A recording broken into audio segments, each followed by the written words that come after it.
But what an exciting time we live in. Now, I'd like you to think about this, brethren and sisters. Here's the headlines about a week and a half ago. A New South Wales paper, The Sun, said, Russia is on the brink of invasion and once again will try to redraw the map of Europe, East Europe, amid World War III fears. What an exciting statement, brethren and sisters. Terrifying for the world, but for us thrilling because we know this. Here's the words of Elpis Israel. When Russia, here's in the introduction to Elpis Israel, in the preface, when Russia makes its grand move for the building up of its image empire, then let the reader, that's us, know that the end of all things at present constituted is at hand. So indeed, brethren and sisters, the time appears to be very short. But let's remember what we've just read a few moments ago. There in chapter 5, verse 2, it tells us that what we should be doing is realising it comes at a time when many do not expect it. Unexpected, like a thief in the night. You know, we listen to the news night after night to get the news on the radio, and it's all coronavirus and sport. That's all you get. Ever so rarely you get something on Ukraine now. But it's at a time when many of us could be unexpecting it. But it will come, and it will come very swiftly. Like the travail upon a woman, come quicker and quicker, the signs. And we're seeing that now. And brethren and sisters, therefore, we should not be in darkness. We should be indeed the children of light. How do we feel? Is that our attitude? Let's hope it is. So that we watch and are not asleep. So we're motivated, we're moved, brethren and sisters, to follow Christ's example. Let's be like that, brethren and sisters. So watching really is important because it's a motivation. It causes us to watch and it warns us that the time is short. Think of these. Noah. He was warned, wasn't he? And he built the ark. And then 7 days before the flood came, there he was. And he saved him and his family. Lot, take that. Lot was called to leave. And he escaped and was saved along with some of his family who responded. And the brethren in AD 70, they were warned, weren't they, by the Lord Jesus Christ. And when Vespasian came and lifted the siege for a moment, they got out and went to Pella. Brethren and sisters, what's going to be like with us? The time is super short. We've got to be able to respond to that knock on the door. The Lord says, go immediately. I'll send for you and I'll call you. Be ready, brethren and sisters. Be ready. But what are we seeing now? A time of great trouble. All right? What did the scriptures say? It said in Daniel chapter 12, just before Christ comes, it will be a time of trouble such as never was. And in Luke it speaks of perplexity. No way out. No way out. Well, what are we seeing today? Here we are, last day of January. Look at the coronavirus all around the country. Nation, state after state. Queensland, 460,000 cases. Over 1 million in New South Wales and so on. And worldwide it's the same.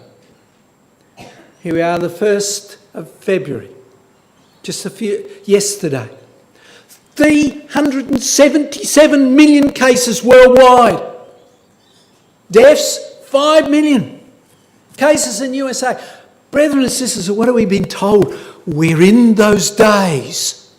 Those days, brethren and sisters, when time is super short. A time of trouble such as never was. And that plague was predicted. It was predicted that it would run on into the days when Ezekiel 38 would be fulfilled. And that's our days almost, isn't it? Or when the saints emerged from Sinai. And again, in the early stages of the kingdom, those nations who are rebelling, they also experience a plague. Well, indeed, our day is truly a difficult time. Just a minute, did I press it twice? Yes. We are facing doomsday. The world is saying it's so serious. Look here, start of the year, or just a few days ago, January the 20th. What did they say? It's 100 seconds to midnight. We're facing doomsday. They're seeing it, but we're seeing it so clearly from the Bible. Here's China. They built so many homes with all their money, it's gone crazy, and they're looking like part of it's going to go bankrupt. Evergrande, a huge company that builds homes over there, high-rise buildings, have built enough, more than enough for 90 million more than they need. Enough to put up all the people of France, Germany, Italy, UK and Canada. Seems absurd. And they think it could well collapse the economy of China and have a worldwide consequence. China's Evergrande defaults on debt spark global concerns. We're living in difficult days. Take America. Oh, this was updated today, but I haven't brought it up to date. America, a couple of months ago, there's Biden, had to get together the parliament to extend the debt of America. Massive debt, or they wouldn't be able to run the country. Despite months of wrangling, the Democrats and the Republicans have been unable to agree on a deal, but they finally did. Oh yes, they finally did. And they'll extend the debt by another 2.7 trillion for 2020, 21. The second highest on record, and apparently it's even been extended further just today. It's a staggering state. This is supposed to be one of the most affluent, capable economies in the world. It's in a terrible mess. And now look at climate. Russia's unprecedented fires. Look, it reached this temperature in Siberia. It's unbelievable. The ice melted, grass grew, nobody was up there, lightning struck and a fire burnt twice the size of Portugal. Staggering. And then bushfires across USA. 44,000 last year. Look at the fires that have been over Europe, and here's worldwide. Staggering situation. Have we ever seen anything like this, brethren and sisters? What are we being told? We're being told the days are super short. And there in Europe, the other extreme. Floods. Look what happened. Here in Germany and Belgium, 222 got drowned because of these huge floods that came last year. And here they are again. Here's one of the cities. The township got flooded. Look at it. They got 2 feet of rain in a half a day. Bit like the outback of Australia. Bit more on that in a second. Here we are. Look at this. Staggering. 1 in 200-year floods events cut off food supplies for the outback. Highways closed. Look at them. See, here's the railway line running underneath it or coming up to it. It's unsafe. And so they're having to repair them. They said it'll take weeks and weeks. 10 trains, I think it was, or might have been 8 trains, go through to Western Australia every day. Can't go now. So the railway lines are cut in Australia. And there were floods, huge floods in the outback. Look at it. Look at the trucks here, mounting up. They're having a little detour. Only 3,000 kilometres more to travel to get the food from around here or here right into Darwin. Darwin. 3,000 kilometres more travel to get the semi-trailers there. Going over into New South Wales to get around it. Huge floods. Yesterday I was listening to the radio and a lady was talking. She was going through Port Augusta and suddenly the rain came down. A truck came by and swooped the water up and the whole car flew over. Got hugely damaged. So incredible situations are happening, brethren and sisters. Here's Tonga. And out there are volcanoes underneath the sea. Suddenly erupts. And here we can see it erupting.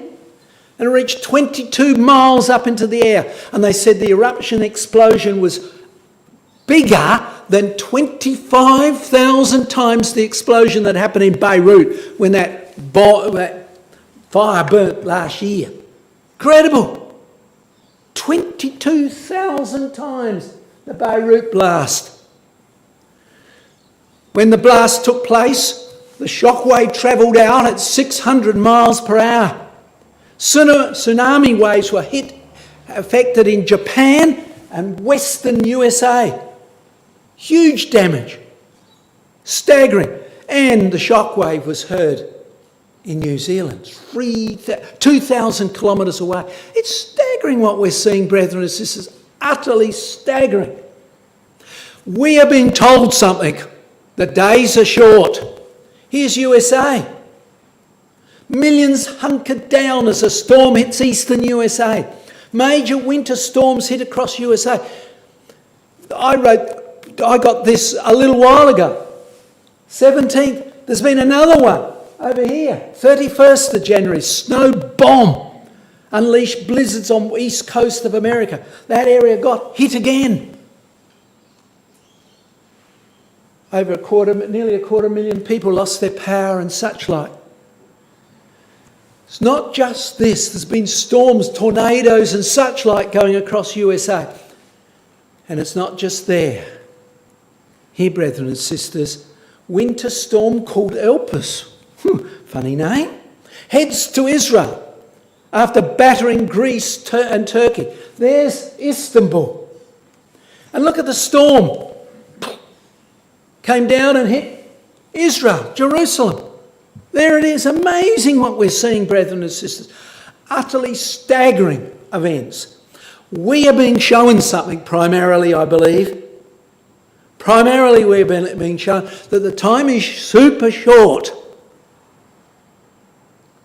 But as well as that,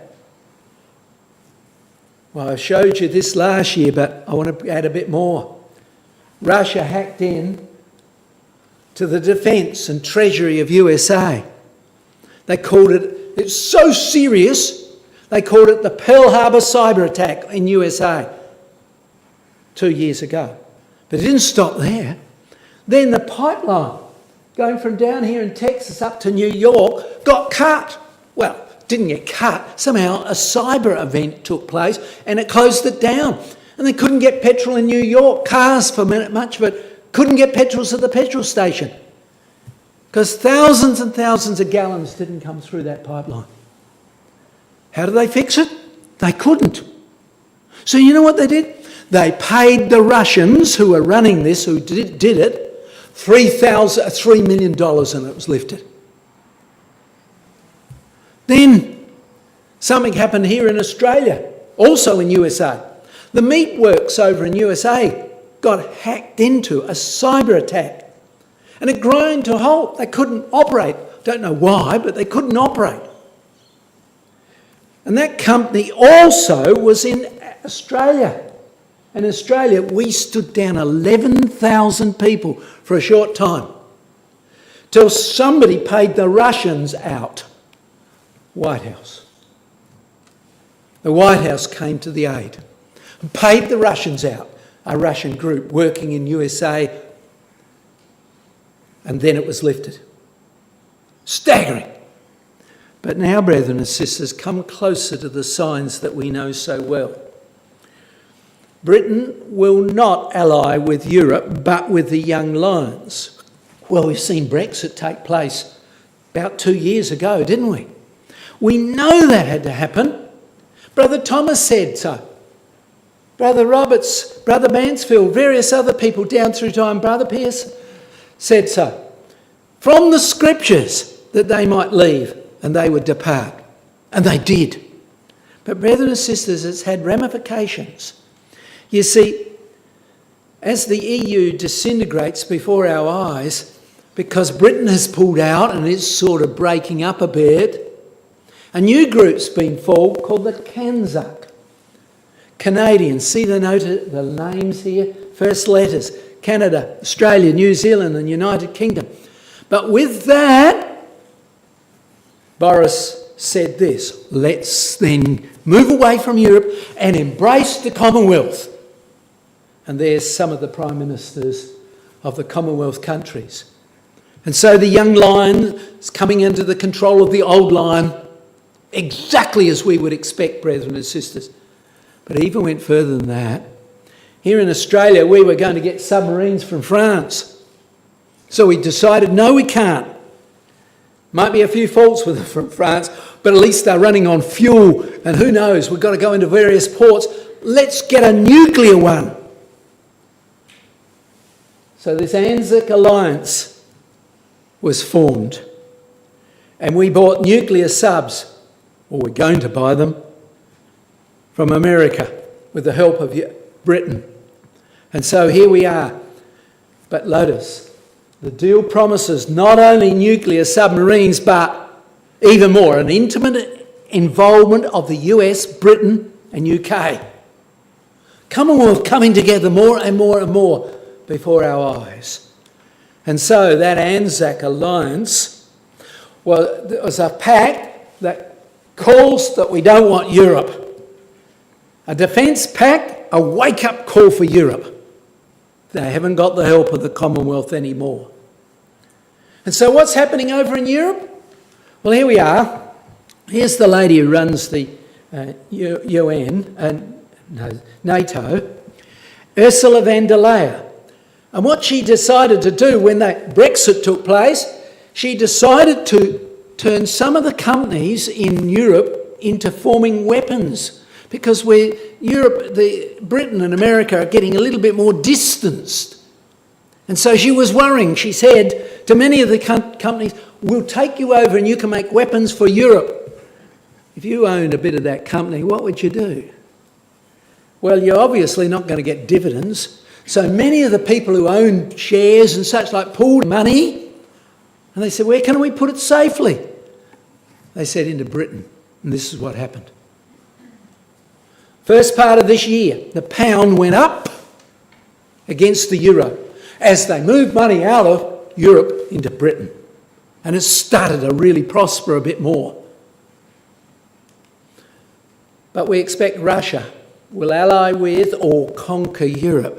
At the moment it sounds very much like conquest, doesn't it? But it may be the other way. It might be all talk and they submit. But we know that must happen. Ezekiel 38 tells us that Gog, the chief prince of Rosh, Russia, will ally with all of Europe, France, Turkey. We're going to see that, brethren and sisters. But look what's been happening this year. This is what we're going to follow through in a few minutes. We're going to look at Belarus. We're going to look at a thing called Zapad, a manoeuvre, a military exercise. We're going to look at the refugees coming to the Polish border. Kazakhstan, the development that took place there. Gas and oil supplies to Europe. And the threat of taking control of Ukraine and Eastern Europe. Well, last year, or the year before, there were protests in Belarus because it looked like Belarus might ally with Russia and they were protesting like mad. But suddenly, it all happened. Belarus aligned with Russia. And here is their Prime Minister aligned with Putin. Just in a moment, Belarus has now fallen under the influence of Russia. Leaders of the protests, one of them was taken prisoner into Russia, another one was captured off a plane and again put into prison.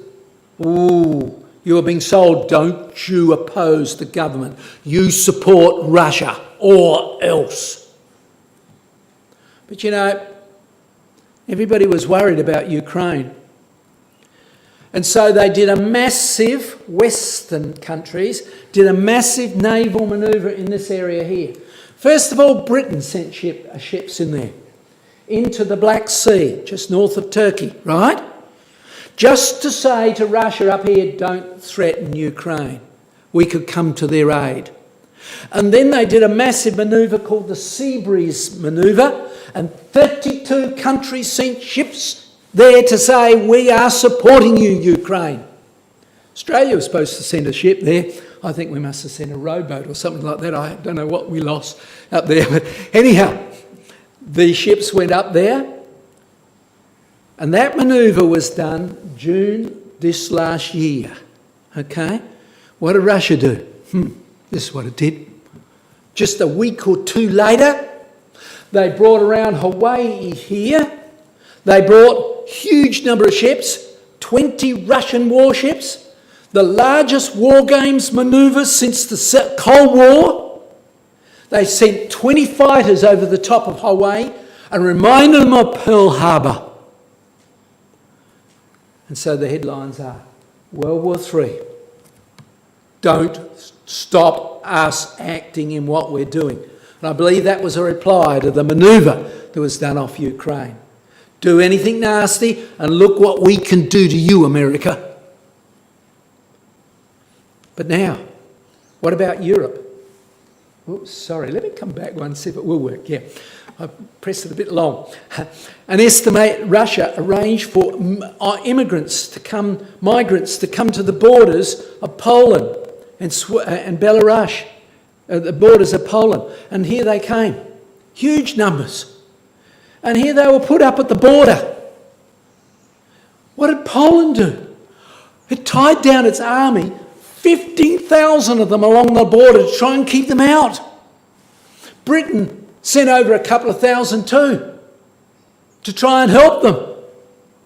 The problems were huge, brethren and sisters. The problems were huge. But it didn't stop there. Yes, it weakened the Poles. Their army couldn't easily be used to defend themselves if it wanted to, if it's out there. But also, into the area east of that area, Russia does a manoeuvre every couple of years. The largest manoeuvre made in 40 years was done last year, and they brought troops in there. They brought 200,000 troops there, and they're there still.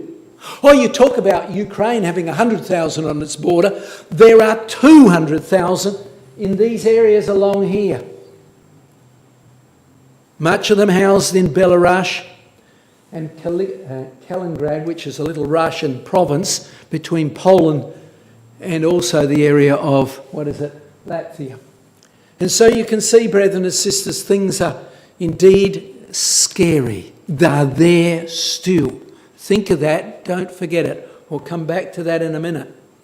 But Russia showed its activity and its capacity. The leader of Kazakhstan, the leader up there, had a whole lot of protests because the fuel price went too high. That country provides a lot of fuel. It's got plenty of it, but it went too high. And the result, the protests even began to burn one of the buildings to try and say to the country, stop being brutal in what you're doing to us. And what did the Prime Minister do? He sacked his parliament and then sent a word to Moscow, and Moscow sent its troops in. Boom.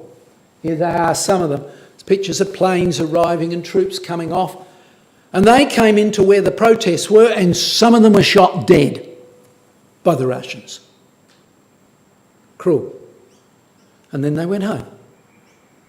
But it was showing very clearly that Putin seized on the crisis to assert control. And he's got it, and those people know it. In a flash, he can be back again.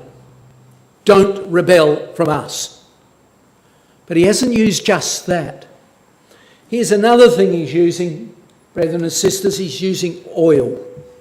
Gazprom, one of their big companies, cuts daily gas transit via Ukraine to a 2-year level. So as this crisis is going on, the amount of oil going through and gas going through Ukraine is dropping dramatically. Here's the pipelines. And that goes into not just Ukraine, brethren and sisters, to Germany, France, all these countries get much of their oil from Russia and their gas from Russia. But he's waiting till it gets really cold. And that's right now. That took place early in the peace where he began to cut it back, but he's continued to cut it back.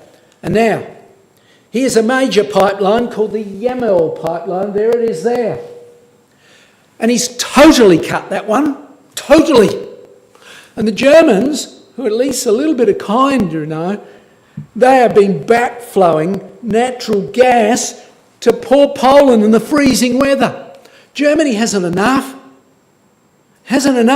but in its kindness, it's backflowing some to Poland so they don't freeze in the winter that's happening right now. But brothers and sisters, surely there's going to be plenty going to Germany. After all, Germany's got this Nordic pipeline and this Yamel pipeline. Well, that's cut. And these pipelines coming in through Ukraine, which are being reduced. And now they've built another pipeline, finished October the 1st, but they won't use it. What's the message? What's the message? Russia could cut totally the pipeline of gas through Ukraine to Europe and then invade. Then invade Europe, Ukraine and Europe. But now the prices of the natural gas has risen. Just think about it. One article said it had gone even higher than 600%. One said 800% for a little while was the price of gas in Europe. People are paying $1,000 a month sometimes to keep their houses warm and fuel their fires. And you see, this is happening at the crisis. And so if they move in Ukraine, this area is going to freeze, utterly freeze. And so in Germany, there's been a new election took place this year. Mrs. Merkel, well, she stood down. Her deputy, they thought he might come into power, but he didn't. This is the man that did, Olaf Scholz. And there's an alliance formed between those three. There they are. But listen to Mr. Olaf Scholz, the new leader. He calls for a new policy towards Eastern Europe and Russia. And we'll have a look at that policy in a minute. And the result is this man, even him, appears to have a dangerously attitude towards Russia. And they claim in Germany 50% had said that they want closer ties with Russia. Are they thinking about the gas? I'm not sure. But that's what the articles were saying. So Germany now is acting. Germany probably remembers the Second World War. You go out and plough in the fields in Germany and you might dig up a body here and a body there still today from the Second World War. Germany continues to block arms exports to Ukraine due to a new foreign peace policy. They are one of the largest exporter of arms in the world, producer of arms in the world, but they won't give them to Ukraine. They won't give them to Ukraine. It's a joke, says the Ukrainians. Germany offered, they said, please give us some weapons. They said, then fuddled around, and they said, well, can you give us some helmets? Yes. How many do you want? 10,000. So they sent them 5,000. 5,000. And other countries who are provided weapons by Germany in Europe are not allowed to use those weapons to help Ukraine. Germany insists on it. The idea that Germany delivers weapons that could then be used to kill Russians is very difficult to stomach for many Germans. They're afraid. So things are changing. But you know, that gas from Europe, some of it comes from Norway and goes into Britain. And so also with its oil. Britain's got plenty of oil. It gets it in by sea. But this year, 5,500 petrol stations closed down for lack of petrol. 5,500 closed down for lack of petrol. There wasn't a lack of petrol. They just couldn't get it from the ports to the Bowsers. Why? Because the normal drivers are European and they weren't coming. So what did Britain do? They said, well, where's some spare drivers? And they went to the army. And out of the army, they got 1,000 drivers to run their trucks and open the petrol stations up. But that didn't solve all the problems, because then they had the problem of how to get food to the supermarkets. They were drivers from Europe. Oh, so the army helped there. Then they had an even bigger crisis. I'm sure you'll appreciate this. They couldn't get Christmas presents to the supermarkets. So the end result, the army provided 100,000 truck drivers. The army was being incapacitated somewhat, brethren and sisters, because of that, and it's still there. And now, look at this graph. Over in America, they used to get oil from shale oil. The price dropped during coronavirus, so they stopped getting the dirty shale oil. So they got it from the Middle East, and that was fine for a while, but then along came one country and said, we can provide a lot cheaper.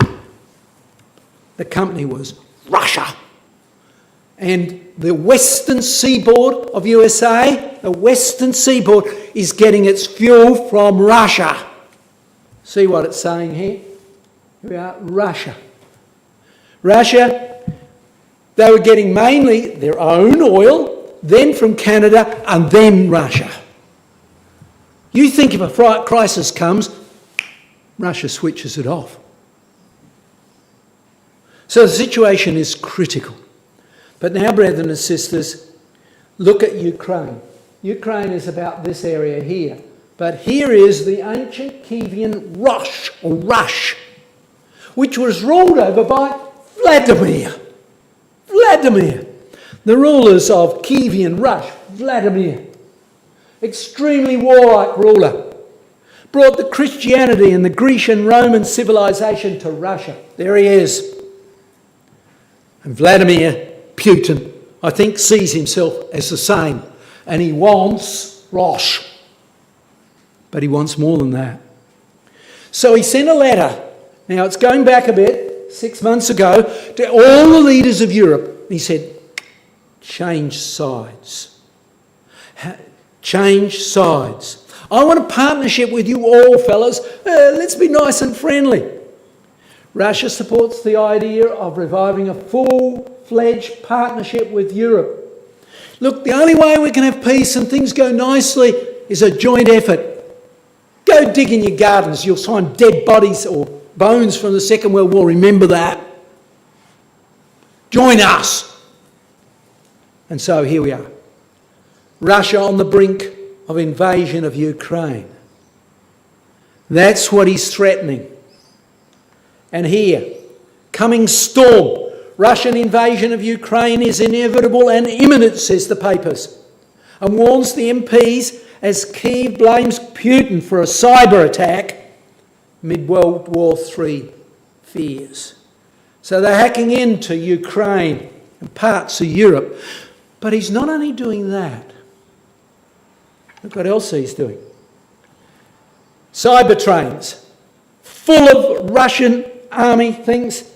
Did I go two? Yeah, no, that's right. Sometimes I press a little bit long and I think I've gone two. All right. So what has he done just a little while ago? January the 11th?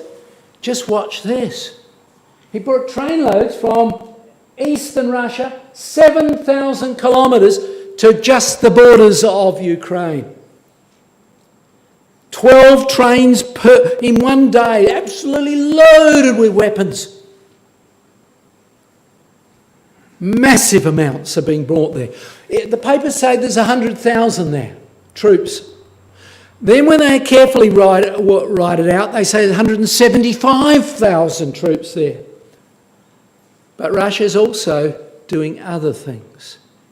It's threatening USA. Vladimir's big bluff, Putin warns to scare USA with the threat of setting up military bases in Cuba again. Remember, back in the, I think it was the 1960s, they sent missiles, nuclear missiles, to Cuba. And he's saying he's doing the same again. Early in the piece he said, I won't send nukes, and then there's talk of doing it. So you can see threat is growing everywhere. And now nukes are being sent to Belarus. Here's Ukraine, Belarus. Fears nukes bound for Belarus, says the Australian newspaper. May indicate Belarus plans to allow both Russian conventional and nuclear forces to be stationed on its territory. May indicate Russian plans to do that, not Belarusian ones. Russian plans that will present a challenge to Europe's security. So here they are just north of Belarus, along with those 200,000 troops before that went into Belarus in the Zapad manoeuvre, along with the 175,000 troops up here on the northern side of Ukraine. Things are looking devastating. So you're the Prime Minister of Ukraine. What are you going to do? Ukraine's Prime Minister, Zelensky, seeks Biden's support on NATO. He flew across. There he is talking to Biden. What does Biden say? President Biden assured Ukraine leader that the US opposes Russian aggression, but he showed no sign of moving on requests to open NATO to the Eastern European countries or to give too much help to them. Oh yes, there's a little bit of help going through, but not much at all. Not much at all. So the situation looking very, very scary. Now let's look at Germany. Germany has betrayed Ukraine, says the trumpet. It has blocked Ukraine from buying weapons, that's their type of weapons, from Germany, from any of their European countries that have German weapons. When the Biden administration invited the German Chancellor to the White House to talk about this explosive situation, the German Prime Minister said, I'm a bit busy to come. Sorry, I can't come. Not interested in chatting to you. He knew what they were going to talk about and he was going to say, no, no. Ukrainians have been left feeling like nobody will protect them. They could soon surrender to Russia. And Ukraine's Deputy Prime Minister says, it's not just Ukraine that's at stake. Now listen to this. If Ukraine falls, Europe fails too. We're under no illusion. No foreign soldier will fight for Ukraine against Russia. So you can see, brothers and sisters, the writings on the wall. Here it is. Gog, of the land of Magog, which is Central Europe, isn't it? Germany and the Central Europe. The Prince of Rosh, Meshech and Tubal. We can see that alliance forming. Brothers and sisters, they don't look like they're going to do very much to defend Ukraine and themselves. They don't want the loss of life. So Putin prepares to invade in the new year. That's this year. That's why I said now. As Russia masses 175,000 troops on the border with Ukraine and potential invasion early 2022. And the expectation is that it'll happen soon for several reasons. One of which is that they're expecting to happen when Putin goes to the Olympic Games. Back in 2000, I think it was 18? He moved into Crimea when he went. The Russians moved into Crimea, Georgia, when he went to the Olympic Games. As well as that, they claim that now is the time to move because all the rivers are frozen. You don't need bridges. Even the tanks can get over for a couple more weeks. As well as that, American officers believe Moscow has drawn up plans for a military offensive on several fronts as the Kremlin continues to move troops to the borders of all of Eastern Europe. The crisis has renewed fears that the standoff over Ukraine could spill into an invasion and war on European soil too, as well as Ukraine. Remember, 200,000 troops up on the borders of Belarus, facing Poland, Latvia, Lithuania and such like. Brethren and sisters, we're about to see this. The feet come together. The 10 toes. How long it takes, I don't know. But Europe is not keen to fight the massive force of Russia. So here's NATO today. Remember, The Iron Curtain came down, and these countries, most of these countries in yellow, which were under Russian control before, fell and gained independence. Putin wants it to come back under its control, and I believe also to control the rest. Maybe this is the clay and this is the iron.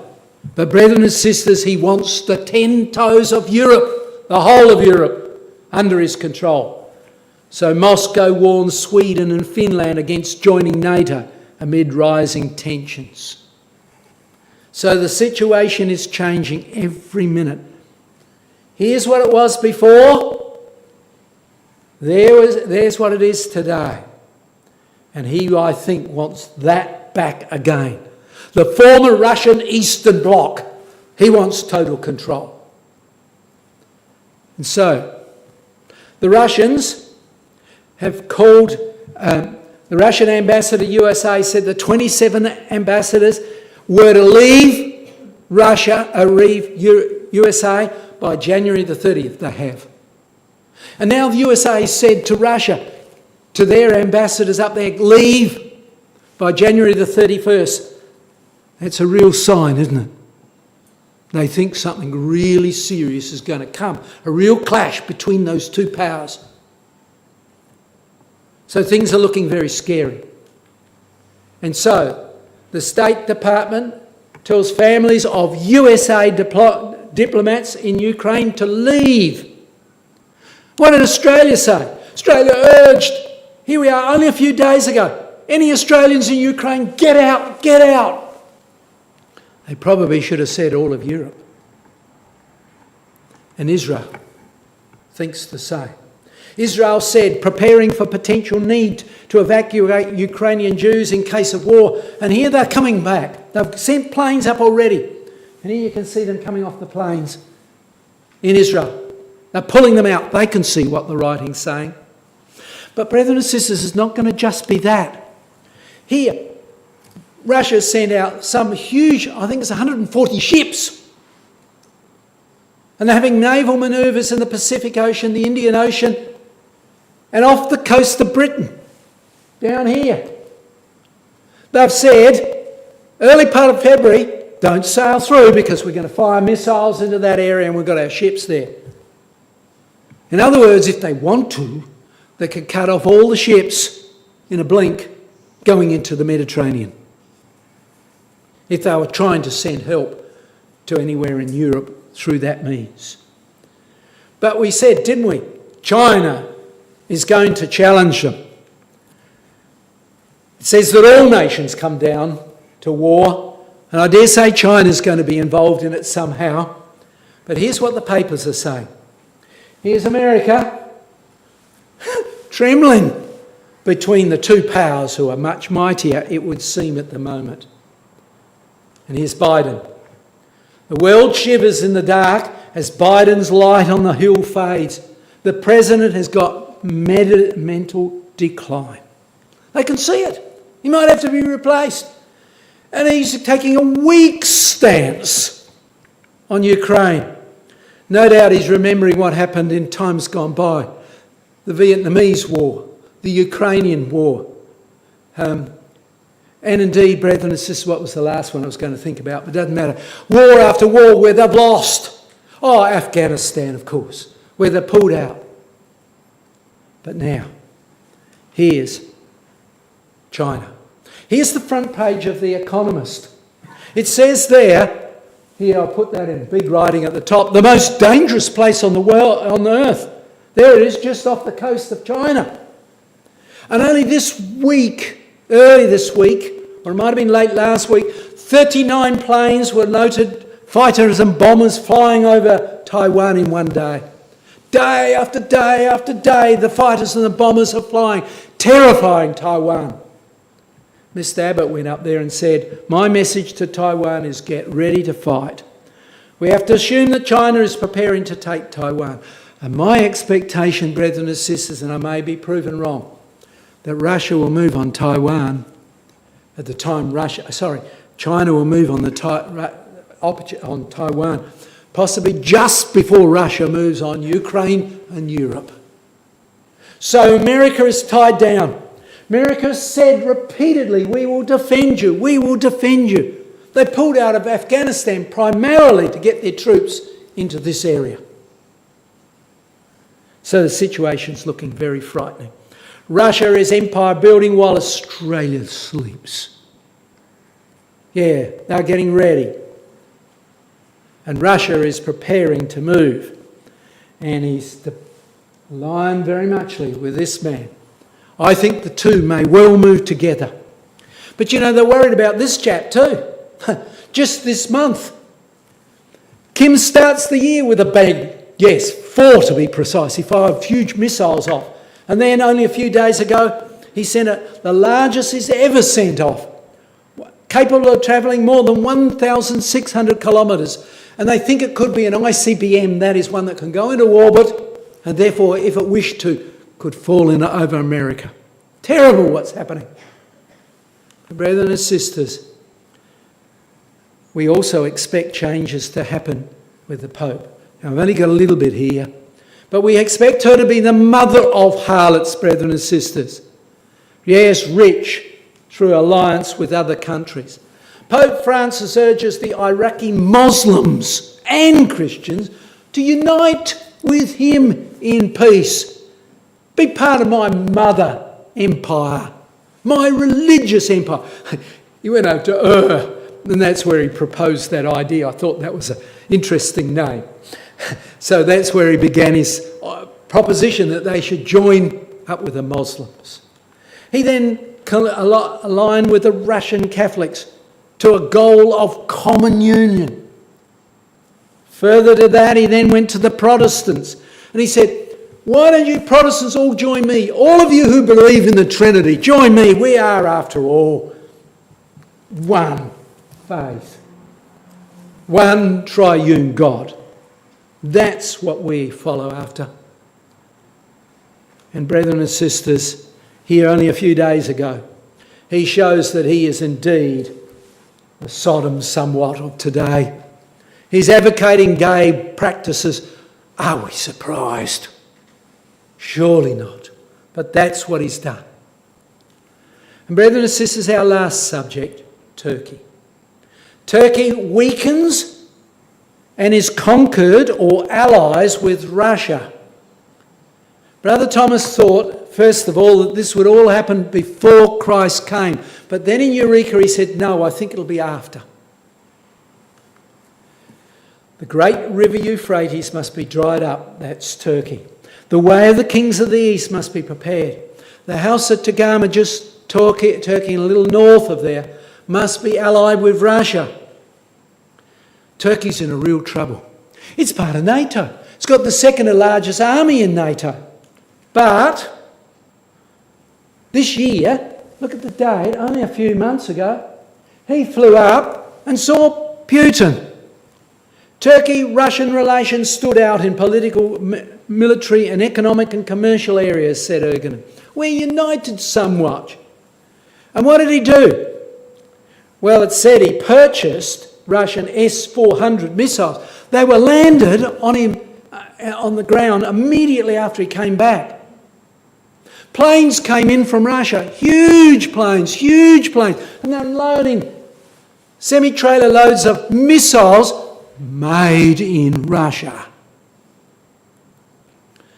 And the NATO was furious. They said they probably got on board a little device where Russia can go click and switch them off. And I bet that's true, so they don't get hit.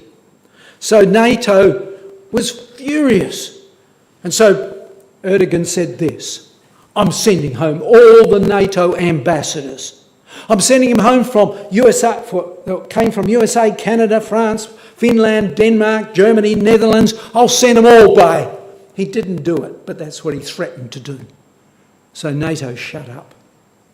But now, further to that, Turkey is in financial chaos, utter chaos.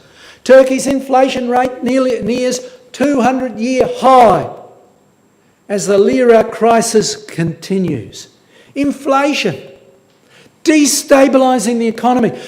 This year it reached the largest ever, 36% it had achieved by January. Staggering. The highest inflation rate since 2002. And the result is misery on the streets because of the prices and the lack of money. Huge difficulties in Turkey. Turkey is weakening. And allying, it would seem, with Russia. You can see the writing on the wall. And so, brethren and sisters, what are we to do? What are we to do? The days are indeed short. Remember where we started? Brother Thomas said in that introduction, the author's preface to Helpers Israel, he said these words, brethren and sisters: the future movements of Russia are notable signs of the times, predicted in the scriptures as we can see. When Russia makes its grand move and appears to be ready to do so at any minute for the building up of its image empire, then let the reader, that's us, know that the end of all things has at present constituted his hand. Oh yes, written 172 years ago. But brethren and sisters, how long have we got? We don't know, but it could well be only hours, days or months. We hope that's true. We hope that's true. Well, brothers and sisters, what can we do in the meantime? Remember, lastly, what Christ said. He gave the Olivet prophecy, then in the end in Matthew chapter 25, he said, brethren and sisters, accumulate oil, use your talents in the truth, and manifest love one toward another. Because your love to others, I will see as love to me. Do that, brethren and sisters, because I look forward to seeing you in the kingdom. That was his spirit. Well, the days are short. It's only around the corner, brethren and sisters, and the earth shall be filled with the glory of the Lord. So let it be that each and every one of us do that which is right. Get that oil. Manifest it in those talents that we have, and show a love and care for everyone else, and build ourselves up, because the days are super short.